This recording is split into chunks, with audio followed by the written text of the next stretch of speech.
Hello and welcome to RIVE, Reflections in Veterinary Education. For this month's episode, Catherine has brought an article for us. So Catherine, why don't you tell us your article and what we're talking about today? Sure, thanks. As some of you may or may not know, I'm working on opening a new veterinary program. And I think that because of that, I was interested in this whole debate about what is the real demand for veterinarians, right? Is there really a need for all these new vet schools, or is it overestimated what the need is? And I've always sort of said it probably fell somewhere in between. So I was curious to have that conversation with you all and dive into some of the literature on that. So we're going to talk today. I'm sorry about the length of the article, but hopefully you didn't read all of it. We're going to talk today about the article titled Demand for and Supply of Veterinarians in the US to 2032. And this is by, I don't think I'm going to pronounce this right, but Gitter, Meek, and LaFayette. And this was published on June 7th in 2024. I will, as an aside before we jump into this, say that this is a report that the AAVMC commissioned, number one. And number two, when it was ultimately published, there was quite a bit of blowback on it because there was this mention that I can't believe the AAVMC would publish a paper that talks about because the gender shift in the profession is that they would actually cite that as one of the reasons because women don't work as many hours and blah, blah, blah. So there was a little bit of an uproar around that. And initially I was like, yeah, that makes me really angry. I will say that I don't think the authors meant anything untoward by it. I think if you read the entire article, you'll see that they're really just reporting information that is statistically the truth, right? Based on statistical information. And based on some of the other things that they put in there, I think they've been as fair as possible when it comes to sort of just projecting that information. So I do understand that there's some people who were very upset by that, but I do think to some extent that sort of derailed a lot of the really good information that's in the article. Not to say that it's all good. I think there is some good information in it. So I think there's a lot um, of good information in there. I think it will be interesting to unpack that. I'm going to just preface this. This article has one of the my favorite sentences I've read in a very long time. And so when we get to that, I will point it out. But I was like, oh my God, I freaking love this sentence. It's kind of ridiculous. But we'll bring that up. It's not really anything about the meat of the article. It's just it cracked me up, and I had to read it to Topher, and he laughed about it too. So anyway. oh, I'm excited to hear what that is. So, I think just in general, I'm not as good as or as analytical about these things as Eric is, I don't think. But what I will essentially say is this article takes on sort of the opposing views from the AAVMC and the AVMA, where the AVMA has said there's no veterinary shortage. In fact, we're probably going to have an excess number of veterinarians sort of into the leading edge of 2030, 2032, 2035. The sky is falling, the sky is falling because we're opening too many vet schools. There's going to be too many veterinarians. Nobody's going to have a job. And then the AAVMC has published reports basically saying the sky is falling, the sky is falling. We're not going to have nearly enough veterinarians. We've got to open more vet schools. We've got to find a way to get new veterinarians into the system. And we're going to have like this major, major, shortage of veterinarians. And for me, I've always assumed that when you have two extremes like that, it's probably somewhere in between. And I think that's probably somewhat true based on the information that I gleaned from this article. But it's a very polarizing conversation that I think people have. And so I wanted to look at the literature and see what some of this information said. And so that's where I'll preface that. I don't know if you all have comments or if you want to say anything before we sort of dive in. I think my main comment was one thing that I liked sort of going into the article was that it wasn't written by veterinarians, it was written by economists. And again, like, so that's a bias, right? But I'm like, Sure. I feel like a lot of the times we have veterinarians who are not experts in this area, in some random area, like pick an area, and we're like, we're going to publish on this and we're going to say what we think without necessarily having the background expertise that might be necessary. So I was hopeful, right, in reading this. I'm like, okay, so these people don't, they should not be coming into this with a preconceived, like, this is my agenda and this is what I want Right. to say, right? Yes, they were commissioned by the AAVMC, but like, I would like to think, like, if some other industry came to me and was like, hey, this is what we think, blah blah, can you just tell us what you found? I'd like to think that I like my reputation, everything. I'd be like, this is what I think. Now, Right. the information you're going to get is also potentially biased. And I actually felt like they did overall a very good job of explaining in terms that I could understand, like what their process was. And I feel like if I wanted to, I could get another economist to be like, okay, what do you think? Like, because Yeah. I thought they were very clear in what they did and why. I don't necessarily know that I have the expertise to critique their things, but I think somebody could easily go through and say, I followed what you did and why. And so I felt like it was explained really well. Um, Yeah. so I was pleased, number one, that it was economists and not veterinarians. I thought that was great. And then overall, I felt like it was well written and well explained. Good. Eric? My personal bias is I don't really think about the future very much. Like I remember what someone asked me if I had a 5-year plan, like in my 20s or something. I'm like, no, is this a thing that people do? So and since I've been in financial planning and investing management, it's like no one has any idea what's going to happen. You read all these every day you can read an article that says the market's going up, the market's going down, this one's doing particularly well, this one's nobody has any idea. Yeah. So I find future speculation to be not very fruitful, I think. So that's the lens that I'm bringing to this. It's fair. Oh, yeah, I think that's totally fair. And I would say that I am too much of a future thinker. I try to think about things too much into the future, which can be good and in some circles is viewed as innovative and cutting edge, and in other circles is like you're just weird. And I'm fine with that. But what I will say is that based on my experience in several other professions, not necessarily as those professionals, but sort of, I guess, in the general vicinity of those professions and seeing what has happened, that I tend to lean towards this idea of there's probably a shortage of veterinarians, but it's not nearly as bad as what the AAVMC had said. On the flip side of that, I don't think that the AVMA has been particularly transparent or forthcoming with the kinds of like their assessment, I think, is also very biased, right?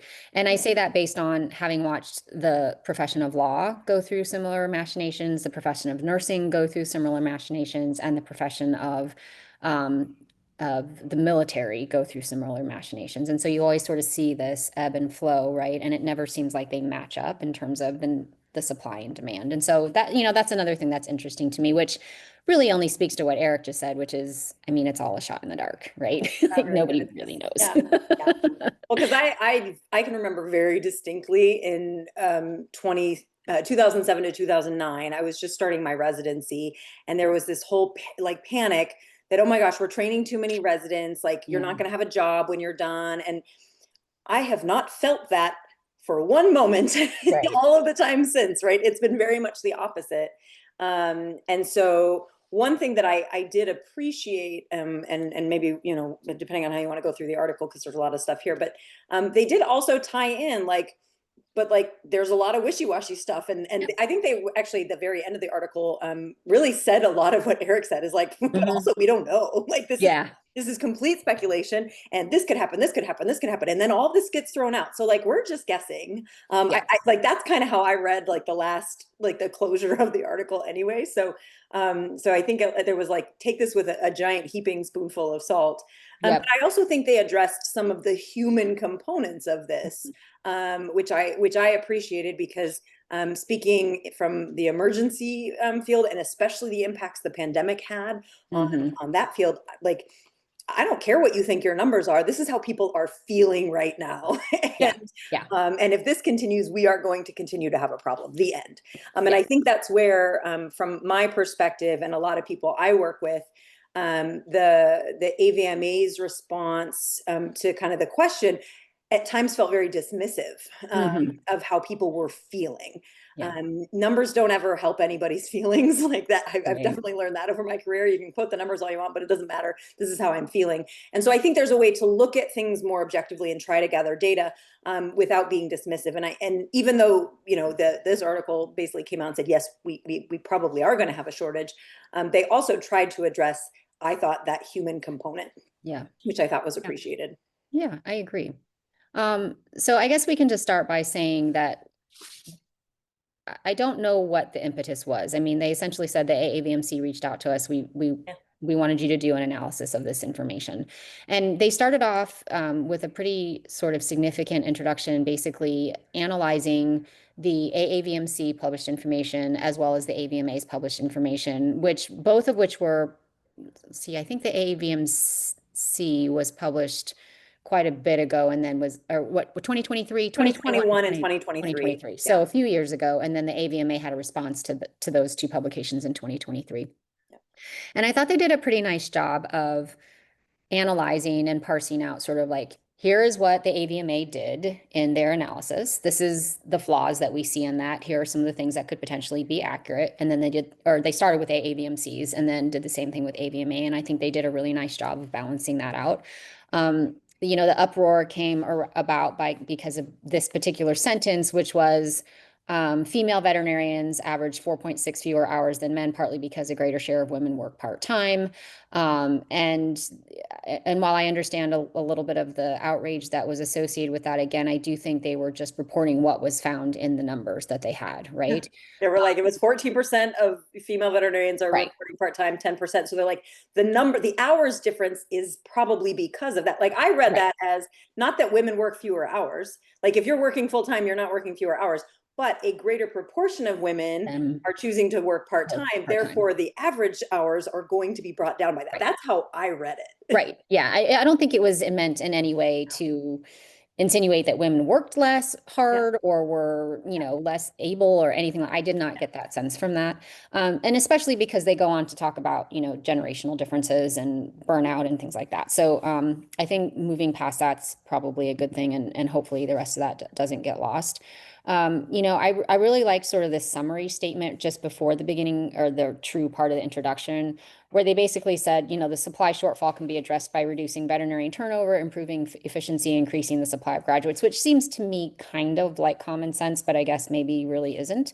And then they basically do what you do in the military, which is they give you the bottom line up front, right? Our projections imply a need for at least 1,600 new seats by the early 2030s. Including those currently planned expansions that'll provide new seats in the coming years. However, the difference is, between projected and actual really depends on what's going to happen. Yep. So I don't know if you all had things in that sort of preface and then the introduction area that you all wanted to really hit hard on, or if there was someplace else you wanted to jump to. But Eric, did you have something specific you wanted to talk about there? I don't know anything specific. I thought that they gave a pretty reasonable analysis. What I found is I thought it would be interesting to like put the authors together in a room and be like, okay, like fight, because they're not unprofessional, but they're definitely like digging at the previous reports of like, you didn't do these things, you didn't consider these things. And so like as an author reading that, I would have felt either angry, probably initially angry, and then like disappointed. Yeah, that's funny. I had this image of those like boxing, people. I love Bobby, anything you wanted to bring up? It's so funny because I was like, oh, I feel like they were really reasonable in how they like critiqued the thing. Like, because I guess I was less, I felt less like upset, but I wasn't the author. So yes, I'm sure if I was the author, I'd have been like, they're ridiculous. Everything I did was perfect. Right. But I thought they also acknowledged like, hey, they like had a stated limitation that they said, we're focusing on companion animal medicine. Like we think that, we should include everybody because I think that's going to be a better thing. But like, this was a limitation, but also one that they made consciously. So I think they acknowledged that it wasn't like they made a mistake and they didn't, tell us. They were just like, we think we should do it more broadly. And then again, they were very specific about here's what they did and here's what it can tell us. Here's why we would recommend something different. So for me, it was about you as the reader, or maybe somebody who has some economics background could make a decision about, pro or con. Obviously what they're recommending is what they think is better. But I actually, I felt like they were pretty magnanimous, throughout the writing. So I never got like uncomfortable where I was like, oh gosh, I feel bad if the person like they're gonna read that. Like I didn't ever feel that.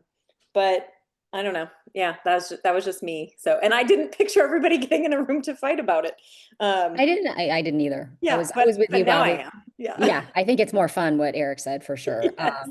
I felt like they were pretty I felt like they were as objective as they could be. Like they really stuck to this is what happened, these are the flaws that we found, these are the things that they did really well. I felt like it was a fairly good critique. But as an author who's had some critiques, even if they were fair, the initial Yeah. reaction I was always like, Oh yeah. oh man, I can't Yeah. believe No, that's human. said that. Yeah. So I totally feel that. This is a 26-page article, and I don't think we have time to go through every little piece of it. So I'm going to jump down to the supply of veterinarians. And essentially, this article says, that the main question of this study is to determine whether the supply of vets in the coming years will be sufficient to meet the demand. So that's really like their research question, right? Based on the information that we have at our disposal, we've been asked to determine whether or not there's going to be a sufficient supply of veterinarians. Yeah. And so, I think that's really nice. It's laid out very clearly for anybody who wants to just sort of jump to this area and say, well, what are they saying about it? I thought that was really easy.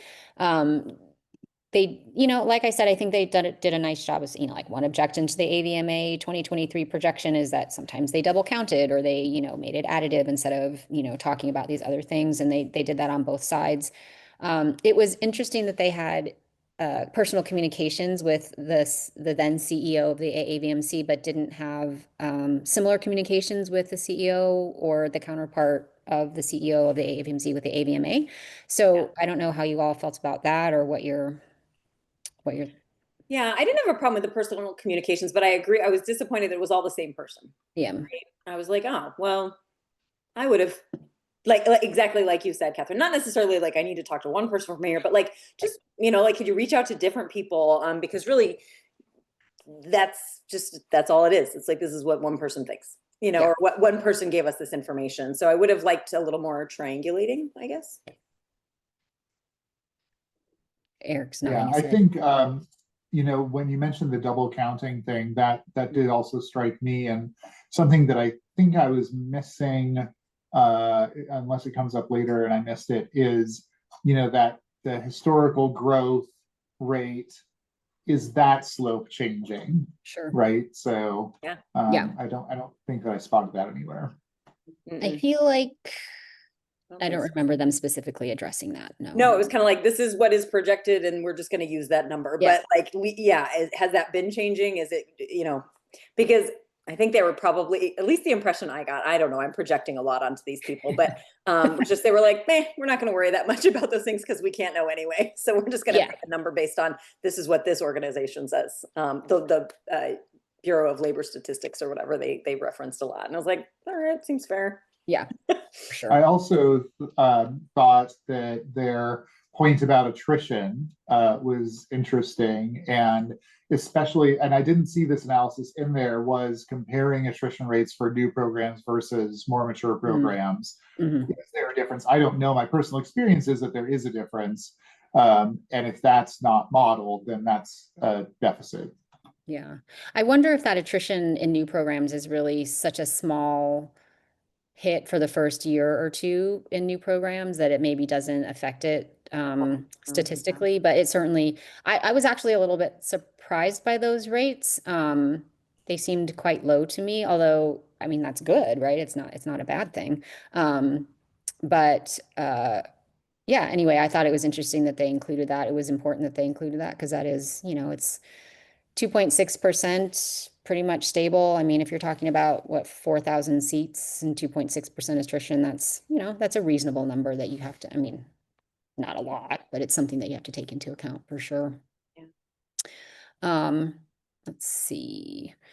So that next section, after they talk about attrition rates, they actually talk about the updated projections of veterinary school graduates, including the new and expanded programs, which is something that I really appreciated because it, it was published in 2024, and there's been all this, again, the sky is falling. We have so many new vet schools. And honestly, I think most people don't even know how many new vet schools are truly in the pipeline, partly because, I mean, I don't know. I think partly because how do you define new? Like, is that a program that's just requesting their letter, you know, of reasonable assurance and hasn't started the process yet? Or does new include things like Texas Tech that just graduated their first, like, there's so many sort of gray areas in that.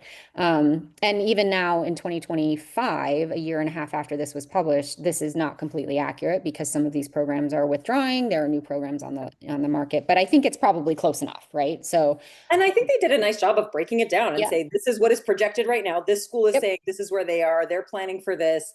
We expect that it usually takes about this long to get to this point. And these are the schools that are adding student, you know, like Mhm. I thought they broke it down. They said by Yep. year, here's what it's going to be. And then let's add them up. So Yeah. they really did dig into the numbers as best they were able to, I thought. Yeah. And it was appreciated. Again, it was very transparent. Like you Mhm. can go back and you can critique exactly how you wanted to because you knew what they did. Right. I appreciated that. Yeah. And I think it's interesting too, because they're other than just transparency, they actually use this later in the paper, right? This information comes to bear later in some of their analysis, which is always nice because sometimes you read these papers and they give you all this information, but it doesn't really Yeah. connect to anything else Yeah, meaningful. exactly. So, I knew where they got their stuff. Like I said, yeah. I might not be able to like really critique it, but I knew where they got it. Yep. Exactly. And so, the next section is talking about the impacts of demographic shifts on veterinarian supply. And I thought this was really interesting because the two main ones they talked about again, they sort of talk about I guess people call it feminization, but the shift from majority male to majority females in the profession. But when they talk about it in this section, starting on page 9, they really say that it's where is it? The increasing number of female veterinarians individually working fewer hours. So that will increase the need for a head count.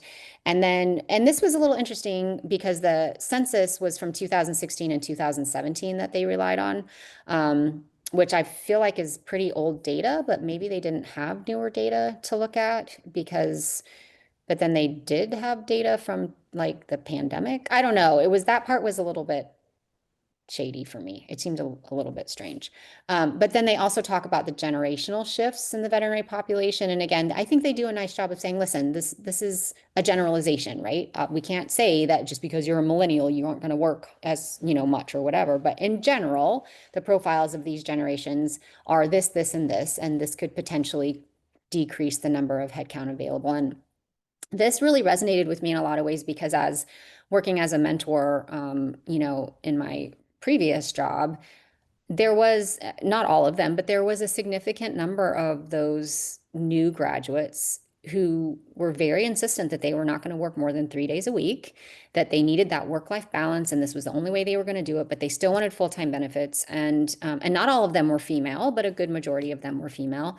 And not because they had kids or anything, that's just, kind of what they thought. And I wonder how much of that, and this is probably just philosophical and really not related to the article, but I wonder how much of that is because they've been raised in a system that tells them that's what they're supposed to do and that's what they're entitled to, and how much of that is because they truly don't want to work or aren't motivated to work or think they need to work like that to be comfortable. Because honestly, when I was 25, 26, even when I graduated vet school at 35, I wouldn't have known what to do with myself with 4 days off. I would have been taking another job or volunteering or something else because you mean I get 4 days off? What do I do for 4 days? So Yeah. I don't know. Eric, do you have thoughts about that or?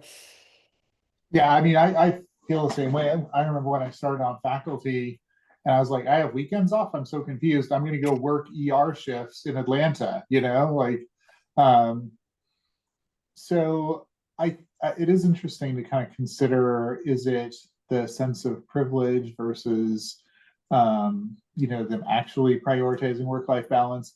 The thing that it does make me think is that I think that we demonize work too much in our culture. And I think that we don't give it the space that it deserves as part of a meaningful component to human existence. Sure. You take a bunch of people and don't give them anything to do. I'm going to show you a population of depressed people. Yeah. Absolutely. Everyone thinks that they just want to sit around, and let me tell you, that is not how humans want to exist. So that's kind of where my head goes to with that is like, yeah, when you're in your 20s and 30s, you don't have a family, like grind, Yeah. put the time in, become a better doctor, do some extra shifts, make some money. I think that what I'm wondering now is, like, are they just not going to get the skills, because Yeah. they're not putting the time in and as much, and they're maybe not going to be as good doctors. And if they're only working 3 days a week and they're making commensurately less, what's the impact going to be on their long-term finances for that? So it's the whole make hay when the sun is shining. Like, when you're young and energetic, do it, because eventually you're going to be my age. I'm like, I don't want to work all those hours. Yeah, you and me both. Yeah. I struggle with this. This came up today in my service meeting, where one of the faculty members was like, kids these days. They didn't use those exact words, but essentially it was like, I had a student, and they were frustrated because their shift had ended and they wanted to leave. And I struggle a little bit with this because I also move like, I mean, I work too much. Like, I do, but I also get a great deal of fulfillment out of my job. And so what you just said, Eric, really resonates. I do think that our generation, maybe, and some before us, like, took the work a little bit to an extreme. I do believe that. 100%. And I think then the backlash goes too far in the other direction. And so, what I said is, like, we need to have the conversations with our students about, like, what does it mean to be professional? And that, no, this isn't a 9 to 5 job where you can expect to leave on time every day. But also, it is not reasonable to expect that you live and breathe this. And we should not be making people feel guilty because they want to have a life outside of work, right? Like, we do really need to find that middle ground. And I think right now, because I think the generations are kind of like split on this, and we're very, very far away, that it's hard to relate to the other side. I think there's a lot that our generation could kind of learn from the next generation, and vice versa. Yeah. But this is a struggle, and I think it is going to shift back and forth, right? Like, I think it's really important to recognize that we tend to focus on the people who are most different from us, and we're like, oh, rah, rah, rah, and all of them are this, and then it's like, no, it's not all of them. Actually, the vast majority of students that I work with are like, how can I help? What do I need to stay? Do I need to do this? And then when one of them is like, hey, is it cool if I leave? I've finished my shift. And people are like, what is wrong with you? And I'm like, I don't think that's unreasonable. Now, if, like, hey, we're in the middle of CPR and they're like, hey, my shift ended, I'm leaving. Like, okay, yeah, but I haven't had that experience really. So, but I do want to bring out, this is the section that had my favorite sentence. Oh, okay. Yes, I'm So at excited. the very end of this, you ready? I know you read it, but this is one that stuck out to me. The last sentence of the demographic shift segment was, once again, though, these general characteristics of these generations are a generalization. Oh, yeah. And I just cracked up at that sentence. Yeah. And I was just like, blah, blah, blah, Yeah. And so then I read it to Topher, and he's like, what? I was like, I know, right? Anyway, they were trying to make the point, right? We cannot generalize, but it was just so many general, and I just cracked up. So I giggled at that sentence. Fair point. Anyway. I do want to say I agree with you, and anybody who's ever talked to me for any length of time eventually knows that I talk about that pendulum swing and how it always goes from one extreme to the other and never stops in the middle. And I think I was certainly in my younger years. I mean, I spent 10 years in the Army, so, like, I was on 24/7, 365, right? And that's not healthy. At one point, I literally worked 60 days straight. I was going to school full time for my master's degree. I was on active duty and I was working a weekend job, and I literally didn't have a day off for 60 days. And at the end of that 60 days, I was like, this isn't good for me. This isn't sustainable. I should probably stop doing this, And I think that for me, part of me finding work-life balance is knowing ahead of time that I have to set boundaries that are appropriate and reasonable, with the understanding that sometimes those boundaries have to bend a little bit, right? Like, I try not to work on the weekends. Occasionally you have to. I try not to work after 5 o'clock at night. Occasionally you have to, but knowing, when it's appropriate to do that and when it's not. But I'm also 52 years old, and I've had lots of life experiences, and I understand moderation, and I understand the value of setting those reasonable parameters up front. And I think part of the problem that I see with a lot of those individuals at both ends, because I mentored some who are like, yeah, I'm going to work, I got a full-time job, but I only have to work 4 days a week. So I'm going to go work 3 days a week and get that extra money and do this. And I'm like, okay, whoa, this is probably not going to work out for you very well. Right. You're going to have to figure that out on your own. And then I've worked with those that are like, I only work 3 days a week. I only work 10 hours a day. I'm going to do that because this is what I have to do for my mental health. And, part of it is just figuring out how to help them understand how important those boundaries are, right? And I do that. I've done that with faculty. I've done that with students. But that's why I think part of it too is just sort of an institutional societal expectation, right? It's either like, I have to pretend like I'm really working really, really hard, or nobody's going to respect me and nobody's going to think that I know what I'm doing, or I have to protect myself and I have to be really, really careful about what my boundaries are because otherwise people are going to walk all over me. When in reality, it's in the middle, and we don't do a good job of modeling that in veterinary programs, right? Because our faculty are the same way. They're either, I work 80 hours a week and I'm miserable, but you shouldn't, or I'm only going to work my 40 hours a week and you should too. And so, But that's why I think I talk about it all the time. I'm like, you guys, this is an opportunity. Rather than get frustrated with the students, have a yeah, conversation with them yeah, about it. Like, what is your perception of that? Ask them what their thoughts are. right, Because, everybody talks about boundaries, boundaries, boundaries. And I'm not saying boundaries are good, but also understand that boundaries come with consequences, right, right? Like if you absolutely, say I'm only going to work 3 days a week, that's fine, but you need to be prepared to take a lower salary, right? right, Like there are consequences for that. So like I right, want all these things and I want all the boundaries and I want everything that comes with it. Like, but do you know what that is? I think that's okay, right? And so the fact if you have people saying, "Hey, I want to work part-time," I say, "Good for you. If you can yeah, make that work for you, I am supportive of that." But you absolutely, can't say, "I want to work part-time and earn 150% of a right, full-time salary." Like that's just not likely to work out. absolutely, So yeah, but I don't think we talk about it, and you're 100% right, Catherine. We don't model it. hmm It's something I really try to push for because I do really love my job, and I think I've done a good job of finding that balance. Not because I leave work on time every day. right, Absolutely not. Not because I don't work ridiculous hours. I feel weird if I get like 2 weekends off in a row. yeah, Um, and if I'm working the weekend, it's not because I had days off during the week. But I like what I'm doing and I find ways to recharge. And so that's how I find balance. Like I have different ways that I create right, boundaries. It's not about how many hours have I worked. And I think that we get kind of stuck on this is the boundary. Like, no, no, no, you got to figure out what your boundaries are. And for some people, it is going to be those hours. That's fine. yeah, But I think too many people think it's that. And then they're, as Eric was saying, then they're unhappy. right, It's like, okay, now you're leaving and you're not actually fulfilling all of the things of your job because you have this misconception of what boundaries you actually need to accomplish your goals to have that balance. So, yeah, but I think a lot of it's because we don't talk about it. yeah, So absolutely. yeah. Anyway, so I Eric, appreciate that they brought it up. They certainly yeah, did. It was a little bit glossed over, which for this paper I think was appropriate. yeah, Uh, I chuckled a little bit at like the millennial archetypes. yeah, yeah, yeah, yeah, I was like, I'm not really sure this belonged in here, but I chuckled at it anyway. yeah. That's fine.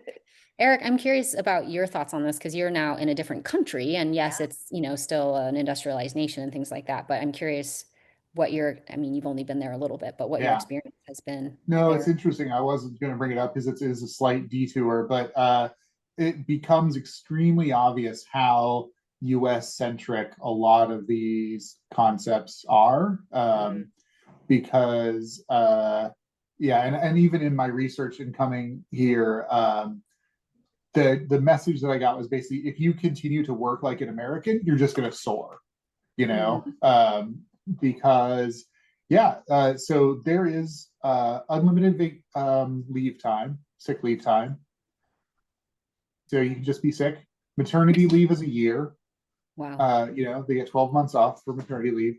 Everyone's out, your shift is such and such, and people are out, and the whole system changes to like right now where we don't have students, so our whole system is lower in terms of caseload. Mhm. So the whole thing is focused around this, and so I actually find what's interesting is that I have not heard these conversations about, oh, we need to focus on work-life balance because it's just part of the culture. Baked in. Yeah, it's It's inherent to baked it. in. It's Yeah, baked in, Yeah. you yeah, know? Like that's crazy. Um, You have unlimited leave. And I'm like, I don't have unlimited leave and I still lose leave every year because I don't use yeah, even what I get. I don't know what I would do with unlimited. Probably the exact same thing I do now. But yeah. yeah. Well, yeah. I think that's the point, right? Is that it's enculturated into our entire society in the United States, and you find that it's not that way in other places, and it's not healthy in the United States. I mean, neither of those extremes is healthy. I think there's this fear for some reason that people are going to be less productive if you're not holding a stick and, you know, making sure that they're doing their right thing all the time. But yeah, I think that would be an interesting conversation for a future episode, is just sort of compare and contrast the differences of what we're you know, some of the challenges that we deal with here versus some of the challenges that are dealt with overseas. So I appreciate that perspective. You know, I think I want to move on to and we can just briefly talk about this burnout section, but to me, this was, I think, one of the things that, as you had alluded to earlier, Bobby, that they did a nice job of sort of talking about the human aspect of it. And to some people, I think it would be really shocking, particularly this idea that, you know, so many people, and this isn't, I guess it's not shocking, but it's disheartening that so many people who are in veterinary medicine want to leave private practice, specifically, is what they talk about here. I think if you look at the other research, that large animal and equine practitioners tend to feel like they have a better quality of life. They tend to be more satisfied with the work that they do. And, you know, I will openly admit that I was probably one of those 44% of people, if I participated, that said, yeah, I would totally leave clinical. I did leave clinical practice, right? I didn't leave the profession altogether, but I'm not going to sit here and tell you I didn't consider it. I had multiple conversations with multiple friends about, I don't know if this is the profession for me anymore. I don't know if this is what I want to continue to do with my life. And, you know, I think that's, to me, one of the biggest problems that we face in this profession when it comes to whether or not we're going to continue to have enough veterinarians to fill the roles that we need to fill. You know, there's the conversation of, yes, we don't have enough academicians, we don't have enough large animal, we don't have enough equine. Currently, we don't have enough rural practice, those kinds of things. But in the end, what is the root cause of that? What is it? Is it underproduction? Is it whatever? And I think that this paper, to me, if I was to sort of just break it down into the most basic pieces of it, it's we have a retention and a burnout problem, right? And to me, that's not necessarily anything groundbreaking, but it's stark to kind of see it in black and white. So Yeah. Well, and so what strikes me is that this is true in a lot of professions, like human medicine is really struggling with this all. And so I actually think that this is probably more of a societal problem than a veterinary medicine problem. Oh, interesting. That's my interpretation. And my, you know, crazy pseudo-socialist standpoint is like, this is what you get with post-capitalism, right? You get people that don't have meaning, right? They don't think that what they're doing is important, and they don't understand the value of work because it's not tied to anything important in our society besides just money. So that's my diagnosis. Maybe that also because there's no inherent sort of feeling of satisfaction coming from the work. Exactly. Yeah. It's all kind of mixed up there. It's all just like doing work to make the money to do something with that money, right? Rather than doing work to make the world a better place. Okay. That is a really interesting take, Eric. Because I'll tell you, I struggle with this one, with like just how much burnout and how much like attrition we get from the profession itself. And you know, and I'm happy to share, like, I've not experienced that. Like, when I actually got emotional thinking about taking a position that wouldn't include any clinical work, and I was like, I don't know if I can, I don't know if I'm ready for that, right? Like, because I really, I get a great deal of fulfillment out of this job. And what you just said really resonated, Eric, because I don't care about the money. I mean, like, I'm making plenty of money, and therefore it makes it easy for me to not care about the money. But whenever people talk about how little academics make and how much you make in private practice, like you're asking the wrong questions. Yeah, right. Like, yes, I know I could make double going somewhere else. I don't care. Like, I have enough, and therefore, like, I also know the stats on like happiness, and like I'm above that. I'm good. More money is not going to make me happier, but I get a great deal of fulfillment out of the job. And so I've struggled with, like, why do we have so much burnout? Because I feel like there's so much meaning in this job, and the people who choose to go into this often are choosing it because they see that meaning. And so what is happening? You know, and what you just said, Eric, I think resonates, because you're like, because in our society, we do put so much value on the dollar, on earning that money, and that, especially in a lot of the, you know, corporate practices that they're very profit driven, or like numbers driven, even if it's not profit, but like, what, what are you making? So many more people are working on production or pro sal or whatever. Like I've never done that and I never want to. And maybe that's why, like, is that that they're feeling so much pressure to earn an income. I don't really know. It's probably beyond what we're supposed to talk about for this paper. But this one I really struggle with because I've had the question: is it something in our like in our admissions and our recruitment? Are we like, are people not sure what they're getting into, or is it something that's genuinely happening after graduation or even throughout vet school? Because I think we see some of this in our students. Is it do people not know what they're really getting into? Or is it really happening afterwards? And I like that's one of the questions I've had because I've never like I understand, Catherine, like it's different for everybody, but like I've never had this idea like I'm not sure if this is the job for me. I'm like, God, what would I do if I broke all my arms and legs and couldn't do this? Like, what the heck would I do? I like I mean, I'd be Yeah. fine. I'd figure something out, but it's not a thing that I'm like, man, this isn't right for me. Yeah. So those two perspectives are very different than my perspective. I do think that a lot of it has to do with what it is that really gets you excited to get out of bed every day, right? And for me, I always knew that it was not going to be going into clinical practice. Like, Right. so I was forced to do something that I knew was not going to fill my cup. And so that is more likely the reason that I considered leaving the profession altogether than it was because of the profession itself, as you had indicated, Eric. Because what I did was financially driven at the beginning of my career because I had $140,000 of student loan debt. I grew up incredibly poor. I, was below the poverty level. I was raised by a single mother who couldn't afford to, she could barely afford to feed us, really, honestly. We were on free and reduced lunch up until I went through high school. And so for me, for much of my early childhood and adulthood years when I started working, the driving force was having enough money to be able to survive and live without having to live hand to mouth, right?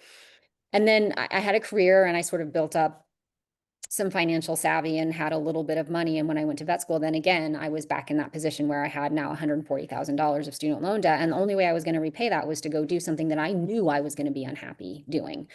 And I think that that might be part of the problem, right? Because Yeah. if you look at so many, we talk about the shortage of rural veterinarians, the shortage of large animal, production animal, and the shortage of equine. And if you look at the starting salaries for those careers, what you notice very quickly is that small animal practice pays you much better. Yeah. But it I doesn't would add necessarily. specialty medicine into that because the first few, right, Sure. eventually, but Right, those right, first right. 4 years, I know But plenty of students who've chosen not to go on to do that because of the yes. finances. Yes. So GP practice, you go into GP small animal practice, you know you're going to have a paycheck, you know you're going to have enough money to pay those bills. And even though you may not living, as we used to say, high on the hog, you're still living, you're surviving, you're Doing able pretty to do darn well. what you need to do, right? You're meeting the needs that you have from a financial perspective. And so I wonder if some of that burnout comes from the mismatch of the Yeah. part of the profession that students are forced into versus the actual profession itself, as Eric has said, right? When I took my gap year from academia and then begrudgingly realized that academia was where I needed to be, there was this sense of relief of like, I finally found my place. I finally found the thing that I'm excited about that I get to get up and go to do. Like it stretches me. It gives me the opportunity to continue learning, which is something I've always loved to do. But I don't have to do the things that I don't want to do from when it comes to medicine or caring for patients or worrying about somebody suing me or talking about money or having to tell somebody I have to kill their animal. And that for me is what fills my cup. So, I wonder if that's a lot of it because we talk to so many students who are like, I really wanted to go into small or large animal medicine, but I just can't afford to do it. Right. So there's that mismatch between what they want to do and what they can do, quite honestly, to live and survive. So that would be a great research paper. So That said, to tie that into the paper discussion, yeah, I wonder if we had a greater supply, would that allow those students to have that freedom? maybe. Interesting. Yeah, maybe. What's interesting is that if you look at the laws of supply and demand, right, in theory, because we don't have a greater supply, they should have the More. pick of whatever the heck they want and should be paid plenty of money. So what the heck's Yeah. going on with that? Yeah. And they do address that very briefly in this paper, Yeah. actually. They say that normally supply and demand figures itself out and, when the demand is higher, blah, blah, blah, but it's not been the case. And That's not been the case for veterinary technicians either, and I don't know what the answer to that is, but that would be another really interesting There's conversation. some theories that that's because of the feminization of the profession, is that, you know, women don't make as much. And so when women go into a profession, it stagnates salaries. And then men also are like, I don't want to go into that profession because the salaries are no good. Yeah. That's one theory that I've read in other places. Yeah. But a sad one, but, you know, potentially at least playing a role. Yeah.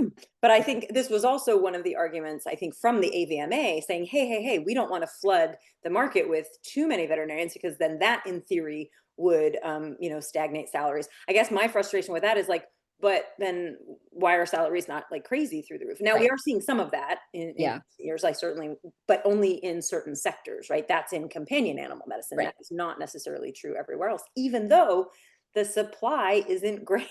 Right.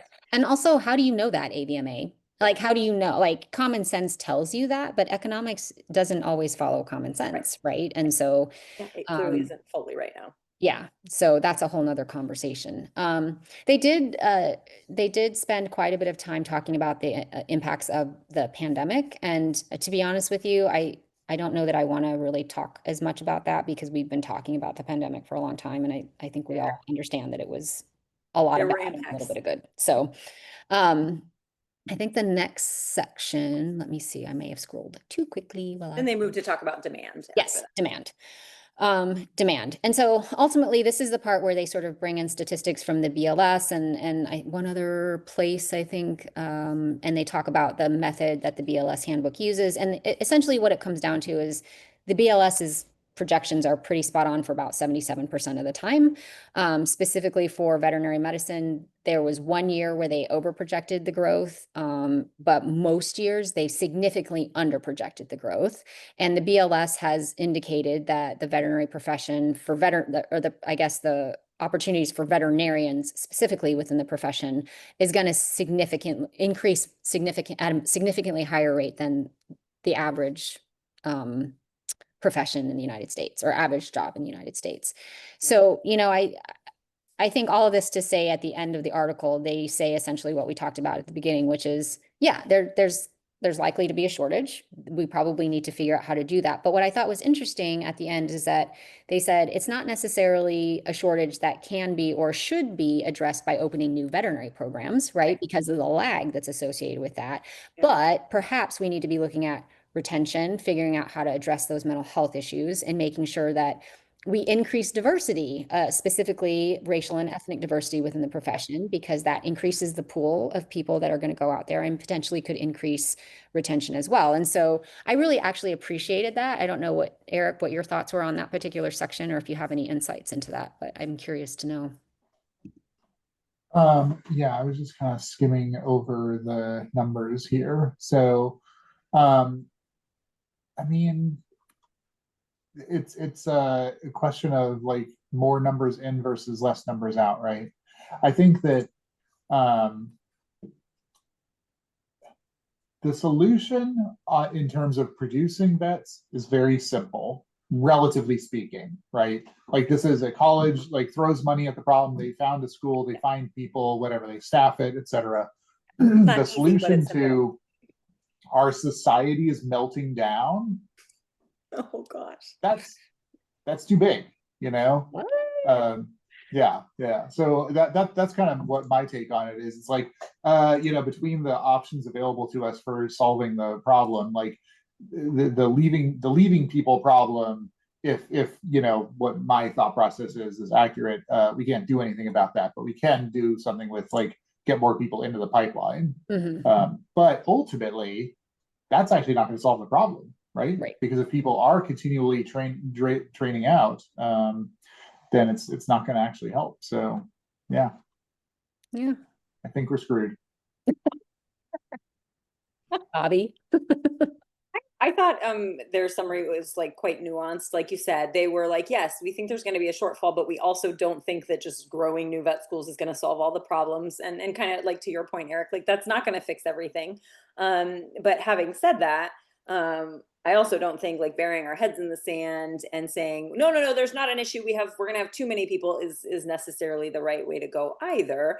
And I think I think it's more than just opening new vet schools and having more spots. We also have to look, what specifically are we wanting and needing? And I think this is where I really appreciated their report, of not just looking at companion animal practice, right? And looking at non-clinical practice, and some of the non-traditional sectors. They had, like, the percentage breakdown. And yes, the vast majority is going to be clinical practice, and of that, it's going to be companion animal.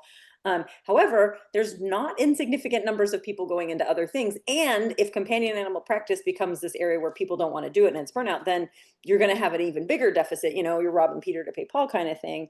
And I agreed 100%, Catherine. I really appreciated that they talked about, hey, here are some resources that you have not tapped into, and maybe we should look outside of the, wealthy white population that we have traditionally drawn from. And there is a lot more opportunities there. Now, having said that, based on the numbers, that alone won't do it either. So, Sure. so yeah, what are we doing to, recruit those people and keep them? Because one thing that I worry that we haven't done a very good job of is, as we have recruited, and there are some sectors where I think in our profession we've started to do a better job of recruiting a more diverse, student population. I don't think we've then followed that up by doing a very good job of making those people feel welcome, in the profession. And so we still have a lot of work to do in that regard. And the other cool thing about that, if we make the profession a more welcoming place for currently underrepresented people, I bet everybody's gonna feel a little bit more welcome, right? Like, that's one of the cool things about, like, universal design and that sort of thing, is that actually what's good for those people is probably good for everybody. And maybe in the same time, like, we're actually solving, some of those problems. Eric, we're probably not gonna fix capitalism. I agree with you. Yeah. I wish. I'm with you on that. It's the system we are in. I'm not sure I have the power to change it. I would if I could as well. But yeah, I'm a little more optimistic than you, though. Great thoughts. Great Yeah. thoughts. I will say two things as we sort of wrap this up. That I've had many conversations with my husband about the ridiculousness of capitalism, right? This idea that I go to work every day to earn money so that I can give my money to somebody else who goes to work every day to make money so that they give their money to somebody else. And it just is this unending circle, right? And that's not necessarily true of everything, but even if you cut out all of the sort of discretionary spending, that's essentially what we do. And it seems ridiculous to me that we just don't go back to a barter system. But that's for another time. The other thing I will say is that I was fortunate enough to be able to attend the AAMC annual conference recently, which, for those of you who are not familiar, is the sort of counterpart of the AAVMC on the human medical side. And it was really fascinating to me. There were 3,700 people at this conference. And as I looked around, I was so pleasantly surprised by at least the appearance of the racial and ethnic diversity that existed at this conference. And, it's a conference that's not necessarily made up of practitioners. So I can't speak to that. But it is made up of academics, people who are in academic medicine who are leading and training the next group of practitioners. And it was nice to walk into a room or a large banquet hall and sit down and see more people that looked like me or had darker skin or were wearing hijabs or were doing things that you really struggle to have to find at the AAVMC or other veterinary conferences, and feel like I needed more than two hands to count those people. And that was the first time in a long time that I had been in that type of situation. And it was a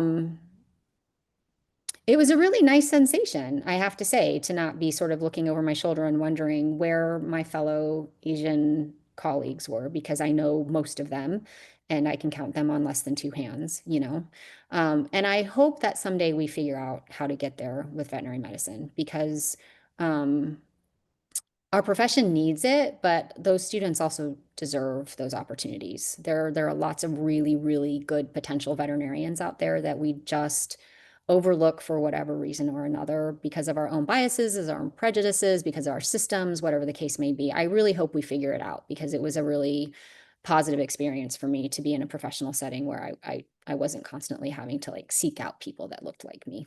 So That's very cool. yeah. So unfortunately, I have to end our session on time tonight, but before we do, I wanted to see if either of you had any last comments, insights, anything you wanted to say at the end of this article. I think, when Bobby mentioned 2008, 9, 10, I had those similar thoughts. Like, we actually didn't take a resident for 1 year because I'm like, we can't find a job for them. And that was true. Like, we had graduating residents who could not find jobs. We had a ton of students, they walk across the stage at graduation and the person calls out, Dr. Susan Smith, who's going to be graduating in Fulton, Georgia. Half the students didn't have that. Wow. Right. Interesting. Now maybe they got jobs eventually and everything, but like that was very impactful for me. And so whenever I see projections like this, I'm like, who knows what the next black swan is, And so, I think globally, I do worry. You mentioned law, Catherine. Pharmacy has gone down this path as well with a ton of private schools. And basically, it's like, yeah, you go to the private schools if you don't get near state school, and the pharmacy licensing board pass rate is lower for them. Like, that's just the statistics. I don't know what it is in veterinary medicine. I don't think it's that dire, but if you get poor quality students, they're going to have a harder time. You're going to have higher attrition. They're potentially going to have a harder time passing boards. And is that good for our patients? And I don't know the answer to that. It's a fair point. I still think we're a pretty tiny profession in the grand scheme of things. And I still think we have a ton of really qualified applicants that we're not yet dipping into. That's my, maybe that's a little naive, but I still think we turn away a lot of really qualified students every year. Yeah. And I think if we're doing a good job as educators, right, and we're preparing that, that workforce, I think we're still a small enough profession. And yes, in our world, it feels like a ton of schools, but like, yeah, it's really still not that many. Yeah. When I think about some of these other professions, right? Like, how many CVSs do you have in, like, how many square miles in your town? I don't know, maybe not anymore, Eric, but at least still around here, like, there's the CVS directly across the street from the Walgreens, and then inside the Target, there's another one. And that you're just like, okay, we're still not quite there in vet practices in most places. Yeah, I don't know. I don't keep as close track of all the lawyers. So I don't know that I'm paying as much of attention. They don't have, although the billboards, certain areas where they have the billboards, there are a lot of lawyers. Yeah. But so Las Vegas. Yeah, I don't know. So I don't know if I'm as worried about that, but maybe that's being naive. And so I think, like you said, we should probably just stop trying to predict and just do the best we can. Yeah, I agree. I think that there's something to be said for private schools potentially having applicants who are slightly on the weaker end of the scale. But I also think there are lots of really and obviously I'm biased. I work at a private school, but there are private schools that actually do a really, really good job of it as well. And I think that I agree with you, Bobby. I don't agree with people who just say, well, of all the 12,000 people who've completed applications, you could just reach in and pull out 100 and they would all make it. I vehemently disagree with that. I don't think that all 12,000 of them would make it. But I also wonder how much of that is not because they're not capable as applicants, but because they aren't supported in the way that they need to be supported. And, not necessarily, and I think this is a huge issue with the diversity side, right? Whether you're talking about racial, ethnic, disability, LGBTQ, like you need to go to a place that has in place already those resources for you that help you, as we've talked about before, find the places that you are comfortable, whether that's a place that you choose to worship, how you want to get your hair done, the types of food that you like to eat, the types of entertainment that you like to engage in. And we don't do a good job of that, right? Because our profession is so white and it is so sort of upper middle class to wealthy. There's this assumption that everybody likes to do the same things that individual group as a collective likes to do. And that's not true. That's just patently false, actually. And in fact, in some cases, when people choose to do things that are outside that established societal norm, they're looked upon with disdain or anger or like as if they're not normal. And I don't think that's fair either. So, you know, we're not going to solve the problems, but I do think that is one of the problems for sure, is that we're not as welcoming to and supportive of the diversity as we say that we want to be. And I think, you know, that's a big part of the issue. But yeah, I wish we had I do have a magic wand. It's at work, and I wish that it actually worked and I could just say bibbidi bobbidi boo and all the problems would be fixed. Unfortunately, that's not the case.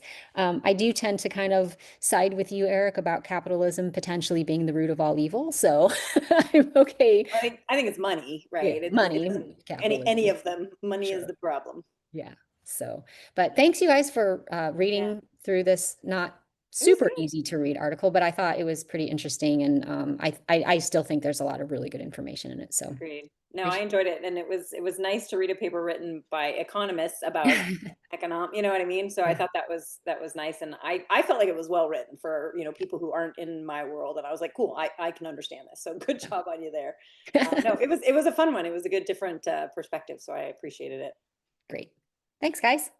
Awesome. All right, we'll catch you next time.